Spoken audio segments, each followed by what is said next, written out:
오늘 이 예배 헌신뿐만 아니고 주일마다 지금 말씀하셨듯이 오후 늦게까지 남아서 헌신을 하시는 분들이십니다. 교사는 교사대로 또 찬양대는 찬양대로 팀워크가 있습니다. 그 안에서요. 근데 그 중에서도 특별히 팀워크가 좀 강한 팀이 지금 코로나 때문에 거의 해체되다시피 했습니다만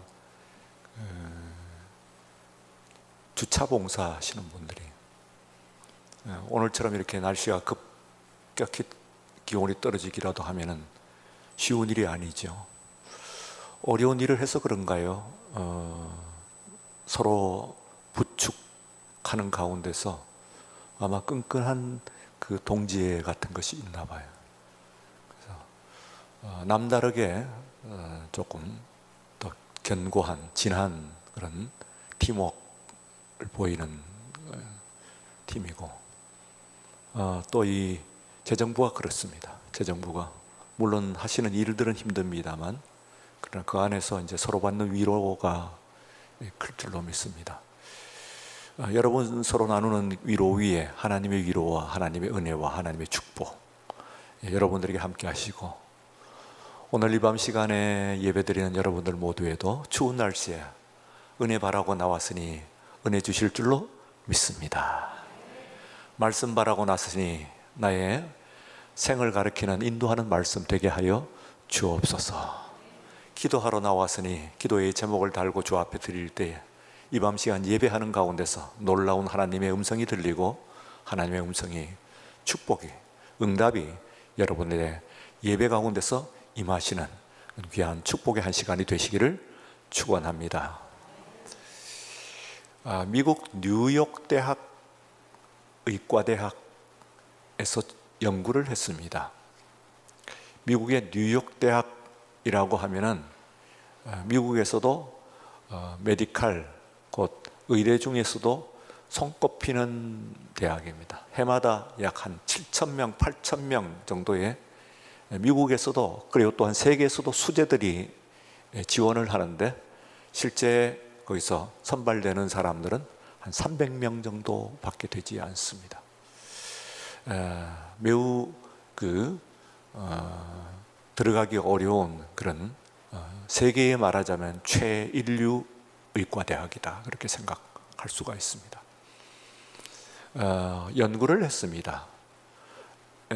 심정지 상태에 있는 사람, 여러분들 가운데서 심정지 상태를 경험해 보신 분이 아마도 없으실 듯 합니다만 모르죠. 제가 모르는 사이에 저는 그거 한번 경험해 봤습니다 하면은 공감이 되실지 모르겠습니다. 왜냐하면은 그 조사에 의하면은 심정비 상태를 체험한 사람들은 모두 예외 없이 단 한 사람의 예외도 없이 똑같은 그런 체험, 공통적인 체험을 한다고 보고를 레포트를 하는 것을 들을 수가 있습니다.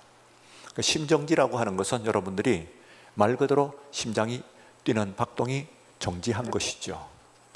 우리가 옛날에 생명신호, 그 사람이 살아있다고 하는 심정 그 신호를 세 가지를 보는데, 첫 번째는 가장 중요한 건 호흡, 그리고 두 번째는 체온, 따뜻한가 찬가, 그리고 심장 박동, 이 세 가지를 가지고 생명 사인이라고 이렇게 규정을 해왔습니다. 근자에 의학이 발달하다 보니까 그 모든 것보다도 또 뇌가 정지했나 안 했나, 아직까지 심장은 멎었지만 그러나 뇌가 움직이고 있다고 하면은 아직까지는 살아있는 상태로 이렇게 이야기를 하는 것이에요.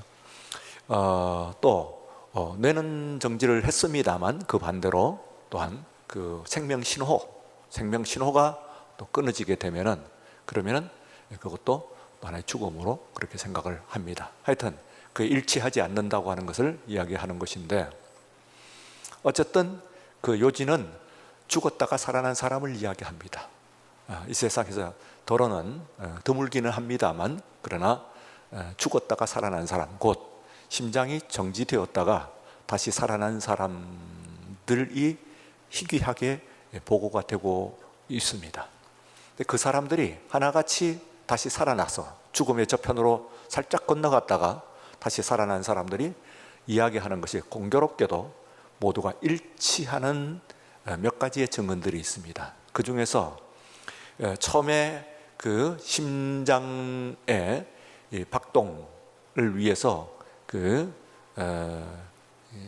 심폐호흡 시술을 한 그것을 느꼈다, 느낄 수가 있었다 하는 이야기하고, 그 다음에는 이제 그 병원에서 자신이 죽었을 때 그 주위에 있는 사람들이 이야기 말소리를 들을 수가 있었고, 나아가서는 다시 깨어났을 때 아직까지는 움직이지 못합니다만 그러나 깨어났을 때 의사들의 이야기, 간호사들의 발자국 소리 뭐 이런 것들을 들을 수가 있었다, 그런 이야기를 합니다. 여기까지는 우리가 참고를 할 만한, 그냥 그렇겠구나, 그런 일이 있구나, 또 죽어서 가장 늦게 이까지 남아 있는 기관, 우리의 그 기관이 귀라고, 청력이라고 하니까, 그래서 사람이 죽었을 때에 거기에서 옆에 대갖고 너무 심하게 통곡을 한다든지 그렇게 해서는 안 된다 하는 이야기가, 다른 기관이 다 멎었다고 하더라도 가장 마지막까지 인간의 그 기관 가운데서 살아남는 것이 청력이라고 하는 말이 입증이 되는 것이라고 볼 수가 있죠. 다 살아난 모든 사람들이 다 그렇게 이야기를 하니까요. 근데 이제 그 다음의 얘기입니다. 그 다음의 이야기를 이제 제가 말씀을 드린 거예요. 두 사람, 심정지에 갔다가 죽었다가 살아난 사람들이 이야기하는 두 가지의 중요한 사건은 우리가 주목할 만합니다. 하나는 안에서 이제 죽음의 집을 향하고 있었다, 그런 이야기입니다. 집을 향하고 있었다고 이야기를 하고 있습니다. 그리고 그 죽음을 향하고, 집을 향하고 있기 이전에 자신의 지나간 인생을, 아주 짧은 시간입니다만 그러나 주마등처럼 돌아갔다, 스쳐갔다. 그러니까 모든 지나간 인생들이 요약이 돼가지고 한번 지나가면서 후회할 것은, 아주 기뻤던 그런 순간도 있을 것이고, 특별히 후회하는 순간, 이런 것들이 전부 이제 다 쭉 필름이 지나가듯이, 마찬가지로 영화를 한 편의 영화를 보듯이, 짧은 시간입니다만 그런 한 편의 영화를 보듯이 싹 스쳐 지나가는 그런 체험을 하고, 그리고 어딘가를, 집 같은 곳을 향해 가지고 가고 있는 도중에 돌아왔다 하는 이야기를 심정지 상태에 있었던 사람의 몇 사람만 이야기하는 것이 아니고, 모두가 일치해서 심정지에 체험을 한 사람들은 모두 똑같은 그런 보고를 하고 있다고 하는 그런 보고와 의사의 조사 보고가 이제 있습니다. 이걸 우리가 생각을 하면서 우리들은 남의 이야기가 아닌 것이, 다른 인생에 있던 모든 것은 내가 꼭 그 길을 밟지 않을 수가 있어요. 예를 들어서 대학을 간다 하면 꼭 대학을 간 사람만 있는 것은 아니고, 대학을 가지 않고도 잘 사는 사람들 얼마든지 있습니다. 심지어는 결혼라도, 결혼하는 것이 모든 사람들의 만인의 공통점은 아닙니다. 결혼하지 않고 살아가는 사람들도 또 있기 마련입니다. 그러니까 이 세상에 있는 모든 것들은 어쨌든 간에 만인이 모두 체험하는 것은 아니에요. 그런데 이 세상에 있는 오늘 이 자리에 저와 여러분들이 모두 해당되는 것은, 우리들이 반드시 한 번은 심정지 상태로 간다, 그리고 다시 깨어나든지 희귀하게, 아니면은 대부분 우리들은 그냥 그것으로, 그 심장이 멎는 그 순간부터 이제 끝나는 것이겠죠. 이 세상의 시간은, 공유하는 시간이 끝나는 것이다, 그렇게 생각할 수 있습니다. 그래서 한 번은 여러분들, 저와 여러분, 이 자리에 있는 여러분들에게 반드시 어느 누구든지 한 번은 온다고 하는 그런 측면에서, 이 죽음이라고 하는 것은 우리가 심도 있게 한번 들여다볼 필요가 있는 것이다. 그렇게 생각할 수가 있습니다. 자, 이 예수님께서 이제 자신의 죽음을 앞두고 나는 이제 죽는구나 하는, 여러분들은 그런 생각을 겪어보신 적이 있으십니까? 예, 저는 뭐 한 번, 두 번은 있어요. 사실 오늘까지 오면서 이제 살지 못하고 죽겠구나, 살 가망성이 없다 하는 그 생각, 뭐 심정지까지는 가지 않았습니다만, 그러나 상태로 보아서 지금 상황에서 살아날 가망성이 단 1%도 없다 하는 판단이 들어요. 그때 그것을 한번 말씀을 드리면 얼마나 그러면 감각이 깨워지든지, 그 생각이 딱 드는 순간, 그런 판단이 드는 순간에 있어서 조도, 그러니까 이 밝기가요, 실내의 밝기가 몇 배로 밝아집니다. 확 밝아지는, 그만큼 감각이 예민해진다는 그런 뜻이겠죠. 그리고 또한 그 청각도 아주 밝아져 가지고 자신의 옷에 부딪히는 그 옷깃을 스치는 소리, 이런 소리들 같은 것들이 생생하게 들을 수가 있어요. 이 몸을 움직일 때 여러분들이 보통의 청력으로서는 자신의 옷이 스치는 그 소리를 들을 수는 없습니다만, 그러나 내가 이제 죽는다 하는 생각을 확실히 판단을 그렇게 생각하게 되었을 때는 그 모든 감각이 그만큼, 저는 이제 살아있는 동안에 있어서의 다른 때는 그와 같은 경험이 없기 때문에 죽음이라고 하는 것은 정말로 그 심각한 문제구나, 그리고 굉장히 그 인간이 살아있는 사람으로서 죽는다고 하는 그 살아있는 생명으로서, 인간으로서 이전에 생명으로서 죽는다고 하는 것은 굉장히 그 심각한 그런 일이구나 하는 것을 지금도 생각을 하죠. 자, 그런데 이제 예수님께서 이제 틀림없이 자신의 죽음이 이제 임박해 왔음을 알게 되셨습니다. 그 신호는 헬라인 몇 사람이 와가지고 이제 예수님을 뵙자 하는 겁니다. 헬라인 몇 사람이 와가지고, 그러니까 뜬금없는 말씀이죠. 예수님께서 이 말씀을 듣고, 그리고 나 이제 죽을 때가 됐구나, 인자가 영광을 얻을 때가 됐다 하시면서 오늘 말씀해 주시는 말씀에 진실로 진실로 내가 너희에게 이르노니 하늘의 미리 하는 이 말씀이, 헬라인 몇 사람이 와서 예수님 좀 만나 뵀으면 좋겠습니다 하고 이야기를 했는데, 이것을 누구한테 전했느냐 하면은 빌립에게 가서 이야기했어요. 빌립은 또 그것을 그 12제자 가운데서 가장 가까운 사람이 안드레예요. 그래서 안드레에게 이야기를 했어요. 그래서 안드레와 빌립이 둘이 갔어요. 그래서 예수님의 제자 중에서 빌립과 안드레가 예수님께 저기 바깥에 헬라인 몇 명이 왔는데 예수님을 뵙고자 합니다. 그밖에 없어요. 그런데 왜 예수님께서 이제 인자가 영광을 얻을 때가 됐다, 그리고 하늘의 미리, 이렇게 나오시니까 죽음을 예고하는 그런 말씀을 지금 하시느냐 하면은, 이때 이 헬라인이라고 하는 것은 그리스인을 이야기하는 것인데, 그러나 그때의 그 그리스인이라고 하는 것은 꼭 그리스 사람만 이야기하는 것이 아니에요. 왜냐하면은 그 로마서에서 보듯하시피 첫째는 유대인이요 또한 헬라인에게로다 하는 얘기는, 첫째는 유대인이요 그리고 또한 그리스 사람들이다 하는 이야기를 하는 것이 아니에요. 그 당시의 세계는 모두 헬라 세계예요. 헬라 세계. 물론 힘으로는 로마가 세계를 장악을 했어. 그런데 로마가 힘으로는 세계를 정복을 했지만, 그 정복을 한 나라 중에 하나인 헬라, 곧 이 그리스에서 문화적으로, 학문적으로, 철학적으로, 신학적으로, 신앙적으로 모두 점령당해 버렸어요. 그러니까 대단한 나라이죠. 워낙 가지고 있나. 그래서 로마의 신이라고 하는 것이 헬라의 신이에요. 헬라의 신을 그대로 갖고 온 거예요. 로마의 철학, 헬라의 철학을 그대로 가져온 거예요. 로마의 건축, 그거 다 헬라에서 갖고 온 거예요. 조각상들, 그림들 다 그쪽에서 가져온 거예요. 그러니까 이 말도 우리가 여러분들 알다시피 이제 이 신약 성경, 이것도 로마 시대인데 뭘로 쓰여졌어요? 로마어로 쓰여 있는 것이 아니고 원래 쓰여진 것이 헬라어로 썼어요. 마태복음부터 요한계시록까지 쓴 것이 유대말로 쓴 것이 아니에요.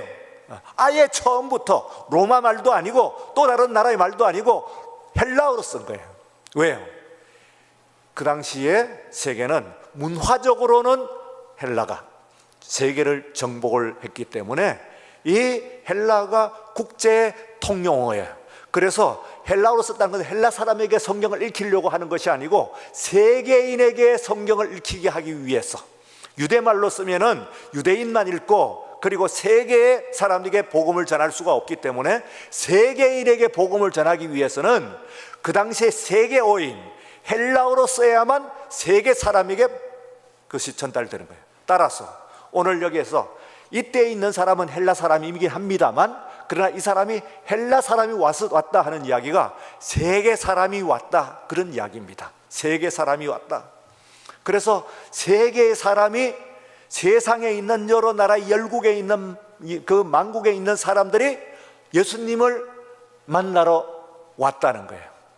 이것이 얼마나 중요한가 하면은 우리들의 그 종교가 유대 종교에서 비로소 세계 종교가 되는, 지금은 세계 종교가 되어 있으니까 여러분들이 그 세계 종교가 되어 가지고 이 동방의 끝에 있는 극동에 있는 나라 대한민국에서 지금 예수를 믿고 지금 예배를 드리고 있으니까 조금 그 감이 드디어 올지 모르겠어요.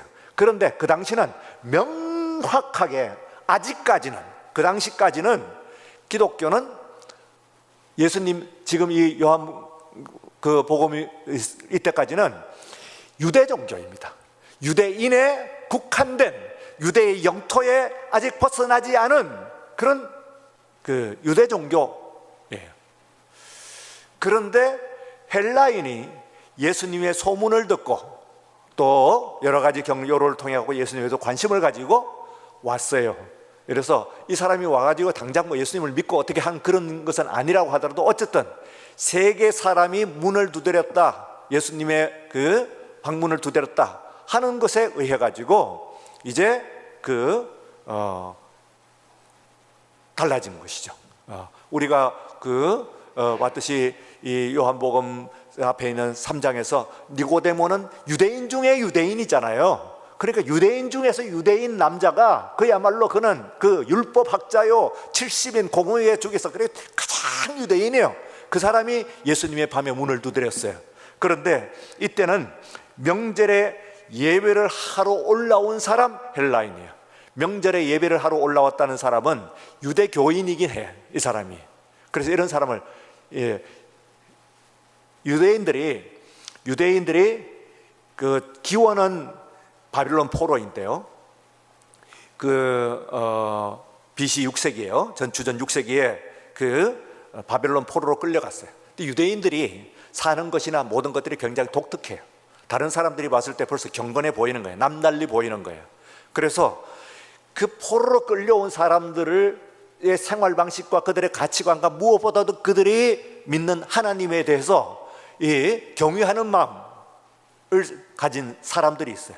그래서 여러 곳에서 이미 그 오랜 기원으로 보면 그 포로 끌려가기 이전입니다만, 그러나 솔로몬 왕 때에 솔로몬을 찾아온 시바이 여왕부터 시작을 해가지고요. 우리가 사도행전에서 보게 되면 그 사도행전에서도 또한 에티오피아 내시 이거 오잖아요. 그 아프리카에서도 온단 말이에요. 구스에서 예수님의 십자가를 억지로 진 사람, 그 사람이 6월절에 뭐라고 합니까? 구레니오라고 하는 구레니오사, 그게 아프리카 사람이에요. 구레니오라고 하는 곳에서 이름이 시몬, 그래서 구레니오 사람 시몬 한데 벌써 그랬어요. 구레니오는 아프리카인데 이름은 시몬이다, 유대식 이름이다. 그럼 무슨 얘기입니까? 유대인입니다. 신앙적으로 유대인이란 뜻이에요. 인종적으로 유대인이 아니에요. 흑인이에요. 구레니오 사람 시몬이라는 사람은 흑인이지만 유대교로 입교를 한 사람이에요. 자, 여기에 있는 사람들도 마찬가지, 헬라인들도 유대교로 입교를 해가지고 지금 왔는데, 이 사람이 어쨌든 유대교 성전제사만 명절에 드리고 그냥 돌아가는 것이 아니고 예수를 만나러 왔다는 이야기는 이제 전향, 쉬프트가 이루어지는 겁니다. 유대교에서 기독교로 구약 종교에서 신약 종교로 시프트가 이동이 이루어지는 거예요. 이 순간을 굉장히 중요한, 예수님은 뭐라고 생각하냐면 종말론적인 현상이라고 생각을 했어요.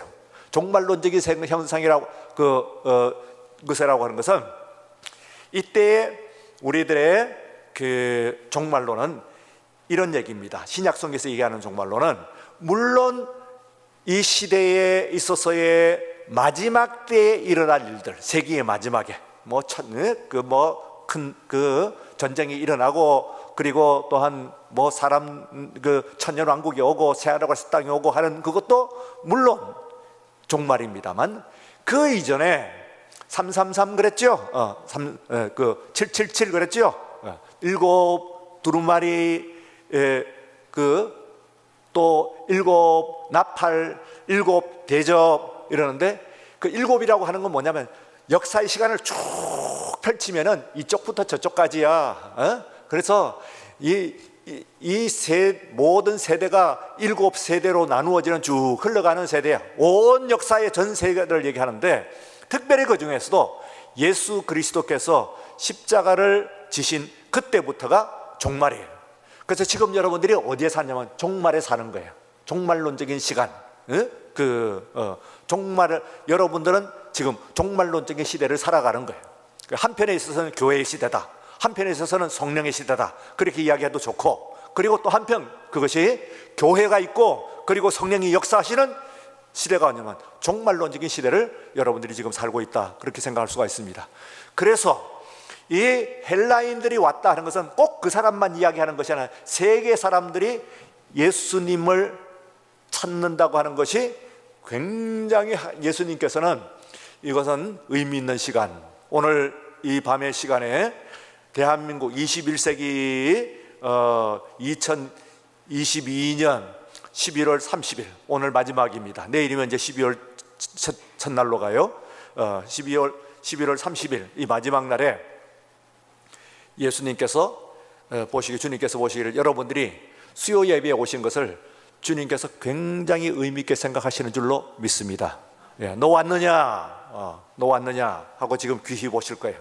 그리고 굉장한 의미 부여를 하시는 거예요. 거기에 헬라인들, 우리가 생각할 때는 헬라인이 찾아왔고 그것도 제자 한 사람이 이야기하고 또 다른 제자가 이야기를 하고 그 제자가 가지고 바깥에 이런 정도로 하니까 별거 아닌 것처럼 흘러가는데, 실제로 예수님께서는 그것을 굉장히 의미 있게 받으신 거다, 그렇게 생각할 수가 있습니다.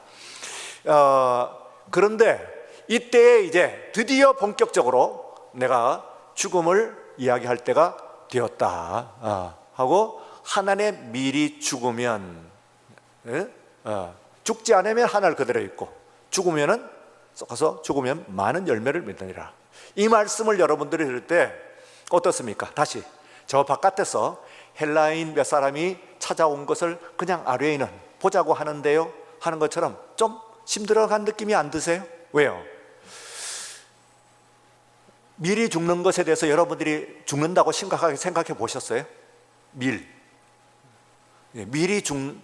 죽었나? 씨를 심는 것이지, 그래? 미리 그러고 보니까 죽는다고 할 수는 있겠구만. 근데 미리 죽는 건가? 이런 생각이 나요. 왜냐하면요, 사람이 기본적으로 이야기할 때 식물과 동물 할 때 식물은 죽는다고 하는 표현을 잘 안 써요.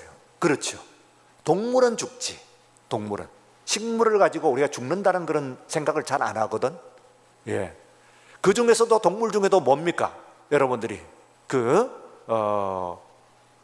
이 반려동물쯤 되면은 그러면은 심각한 문제죠. 옛날에는 괜찮았던 것들이 지금은 큰일 나잖아요. 만약에 동물 학대에 걸리게 되면은 그건 법에 저촉이 되는 거라고 볼 수가 있죠. 그리고 또한 실제로 사회적으로 가만 안 놔두죠. 심지어는 반려동물을 죽이는 거는 그만두고 학대를 했다고 해가지고, 그것도 남의 그 강아지를 학대했다는 것이 아니라 자기 강아지를 학대했다, 이렇게 됐을 때 그것이 이웃에 신고를 하게 되면 그게 법에 저촉이 되는 그런 정도로 심각한 그런 세상입니다. 왜 그러냐 하는 것을 한번 생각해 보셨나요? 반려동물은, 반려라는 말 끝에 그 말에 힌트가 있습니다. 곧 나와 가깝다는 뜻이죠. 여러분 지금 우리가 육축을 얘기하는데 그 중에 뭐 강아지도 물론 포함이 되어 있습니다만 육축에는 고양이는 안 들어가 있죠. 예. 소와 말과 양과 개와 닭과 뭐 이런 것들이 돼지, 이것까지가 말하자면 육축이잖아요. 인간의 안에 들은 그런데 그 중에서 그런 것들이 지금 가까이 있으니까 육축이라고 하는 거예요. 인간 가까이 있는 6가지의 그런 가축들이에요. 그야말로 가축이지. 근데 이제는 가축도 아니요, 동물이란 말이야. 반려동물. 그러니까 반려동물이란 말도 아마 언젠가는 떨어질 거예요. 반려자 그러고 말겠지. 하여튼 지금 상태로 가게 되면요. 그런데 그 얘기에서 무슨 결국은 자기 죽음과 유사하다고 하는 의미가 있습니다. 그걸 어시밀레이션이라고 이렇게 좀 이야기를 하는데요. 우리도 20년간 이제 우리와 같이 생활을 했던 강아지를 보냈죠. 얼마 전에 보냈는데 꽃가마 태워갖고 보냈어요. 예, 잘.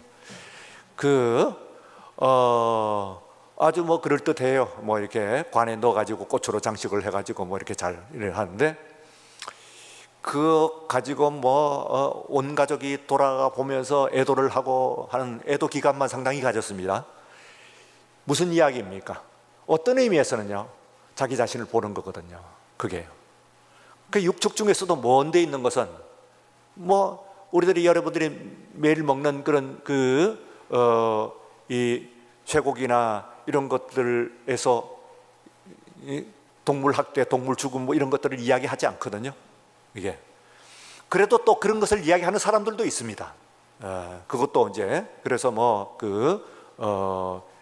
채식주의자들도 있고 그런 것들 때문에 그런 이유로 채식주의자들도 있고 이렇게 합니다만, 어쨌든 간에요, 자신의 죽음에서는 죽음은 셸리 케이건이라고 하는 예일대학교 유명한 교수가 있어요. 이 사람이 얼마나 유명한 사람이냐면은 미국의 아이비리그의 3대 명강의를 얘기하거든요. 그게 한 사람은 우리가 조금 들어갖고 알 거예요. 아마 여러분들이 마이클 샌델 하는 사람이 저스티스 하는 강의예요. 그걸 가지고 정의 이렇게 하지 않고 책 제목을 정의란 무엇인가 이렇게 이름을 붙여가지고 했어요. 이래 원 강의 이름은 그냥 정의 그런 거예요. 그게 이제 그쯤 되는 강의는 클래스룸에서, 그러니까 교실에서 강의를 못 합니다. 그래서 오디토리움, 말하자면 강당, 큰 강당에서 이 공개 강의를 해요. 하도 그 강의를 듣자고 하는 학생들이 많으니까. 그래서 역대 하버드 대학에서 가장 많은 학생들이 듣고, 그리고 가장 명강의로 치는 것이 마이클 샌델이라고 하는 사람이 저스티스 하는, 정의라고 하는 강의예요. 그리고 이제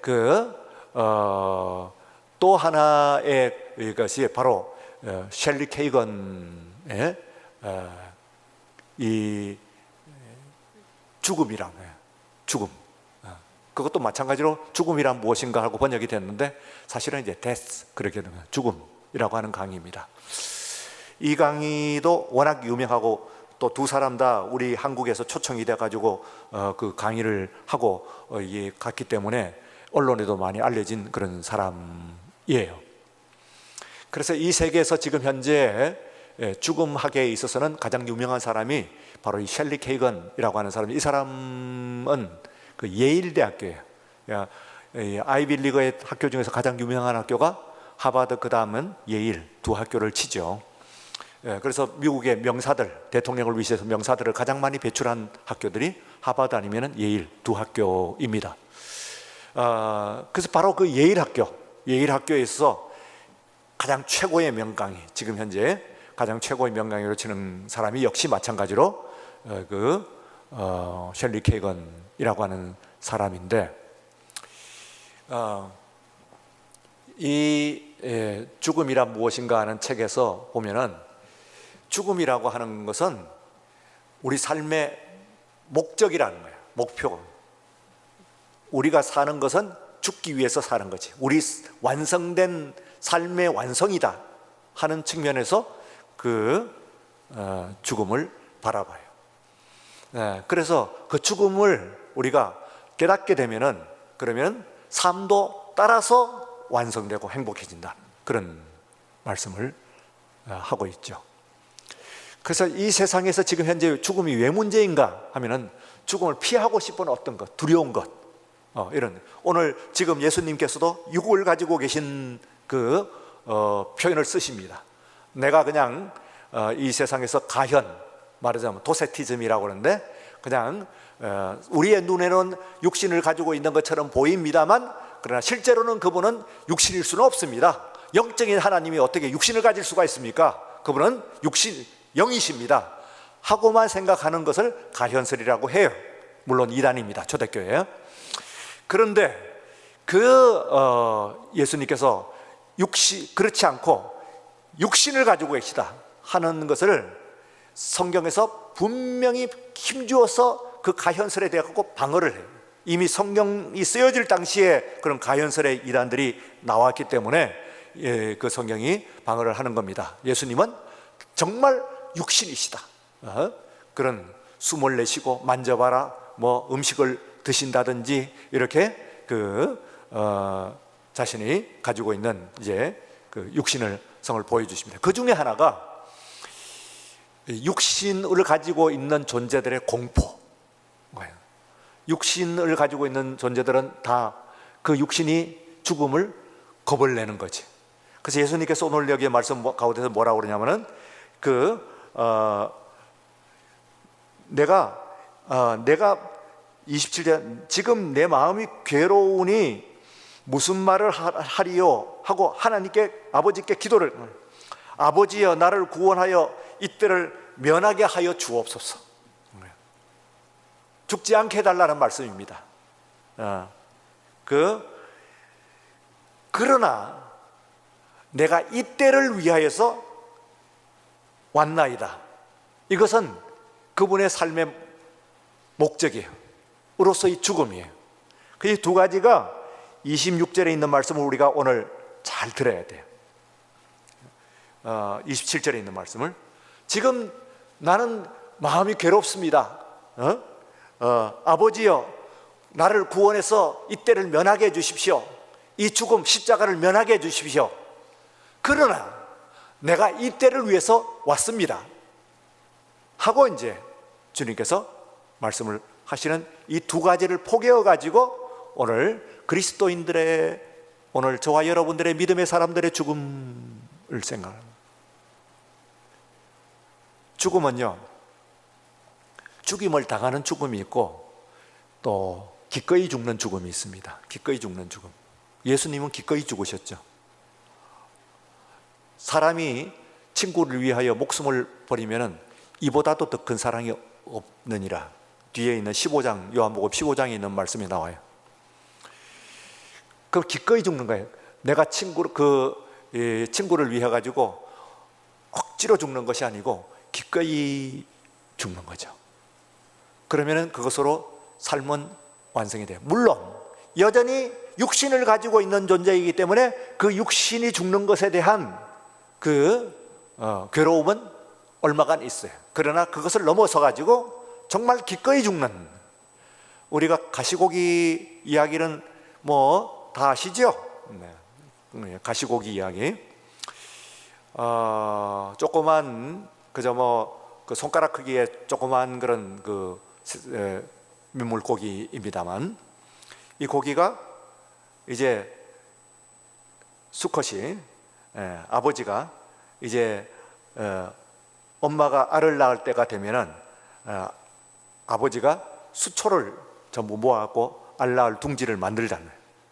그리고는 그것이 풀어헤치지 않게끔 몸에서 끈끈한 액체를 내 가지고 그걸 집을 단단하게 합니다. 그러자고 몸이 이미 푸른 색이 안 되고 뻘건색이, 그만큼 그러니까 액기스를, 자기의 몸에 있는 액기스를 다 끄집어내는 거죠. 그래서 그걸 만듭니다. 그리고 이었고 이제 그 암컷이 알을 낳고 가버려요. 그러면은 이 알이 이제 그 꼬리를 흔들면서 그 산소를 공급을 하는 거예요. 그리고 또한 자신의 그 알을 노리고 갖고는 덤벼드는 외적들로 자신의 온몸을 던져갖고 아주 강하게 방어를 합니다. 그러느라고 자신의 먹이를 찾을 시간도 짬도 없죠. 굶으면서 자기의 몸이 쇠해가면서 계속해서 이렇게 하고, 그러다가 마침내 이제 어느 때가 되면은 이 산란을 하게 됩니다. 알들이 산란을 하게 되면 그때는 힘이 너무 진해가지고, 힘이 다해가지고는 더 이상 이제는 스스로 먹이를 찾을 만한 힘도 없어가지고 죽게 된다는 거예요. 그러면은 그 산란한 새끼들이 당장 금방 그 부화한 새끼들이 먹이를 찾을 수가 없으니까 그 죽은 아버지의 그 살을 파먹고 이렇게 살아. 그러니까 철저하게 이제 살신성인이죠. 자기 아들 이 새끼들을 위해 가지고 그 둥지를 만드는 그 순간부터 시작을 해가지고 철저하게 자기 자신 완전히 그 헌신을 하는. 그런데 그것을 우리가 자연의 세계에서 보면은 그 불행한가요? 그 아버지가 불행한가요? 행복한, 어떤 의미에서는 행복이라고 하는 것은 꼭 뭐 아무런 고통이 없고 그리고 아무런 뭐 없는 그 해함이 없는 그런 상태가 있는 것이 행복이 아닐 거예요. 정말 저는 이제 우리 할머니가 우리 손녀를 돌보는 것을 보고 이제 이렇게 봐요. 그럴 때 이게 보통 일이 아니에요. 아침에 새벽같이 일어나 가지고 엄마가 이제 퇴근할 때면은 통상 정해진 시간 7시 반, 8시면 오게 되어 있는데 그렇지 않아요. 그렇게 오는 시간은 거의 없어요. 가만 보니까 뭐 그냥 어떤 때는 11시도 가고 12시도 가고 막 이래요. 그러니까 새벽같이 일어나 가지고 그 아이 하나에 딱 붙잡혀 갖고 있는 그 삶이거든요. 그러니까 이제 나이도 좀 들어가는데 참 안 됐다 그런 생각을 제가 갖죠. 그런데 보면서 어쩌면은 그것이 굉장히 행복이겠다 그런 생각이 들어요. 아이는 아이대로 그 할머니를 그렇게 따르고 또 할머니도 사랑하는 그 손자를 돌보는 그 모습, 이것이 삶의 의미가 아니겠냐. 어떤 의미에서는 그게 육신적으로 죽어가는 것일 겁니다. 죽어가는 것인데 우리가 평균적으로 얘기하면은 이제 말하자면은 영아 사망이라든지 혹은 뭐 교통사고라든지 이런 사고를 제외하고 정상적으로 나머지의 사람이 제 수명을 누리게 되면은 그런 것을 제외한 수명은 여성은 90세래요. 그리고 남성은 85.6세 뭐 이렇게 나왔습니다. 그러니까 그 앞에서는 일찍 이제 세상을 떠난 사람들을 다 제외하고 정상적으로 살아간 사람을 얘기하는 것이죠. 그러면 그때까지 산다 이제 그렇게 이야기하는데, 거기에서 아이를 돌보면은 한 아이를 돌보면은 거기에 1년을 빼야 됩니다. 손주를 둘 빼면 그 둘을 돌봤으면 2년을 제해야 되는 거예요. 기본적으로 평균적으로 그렇다는 거죠. 그 무슨 이야기입니까? 어쨌든 자신의 생명을 주는 거잖아요, 그 아이에게. 그런데 불행한가요? 그때의 그 연령대에서 그 이상의 행복을 어디서 찾을까, 그런 생각을 가진. 여러분들을 지금 예수님께서 불행하셨겠어요? 행복하셨겠어요?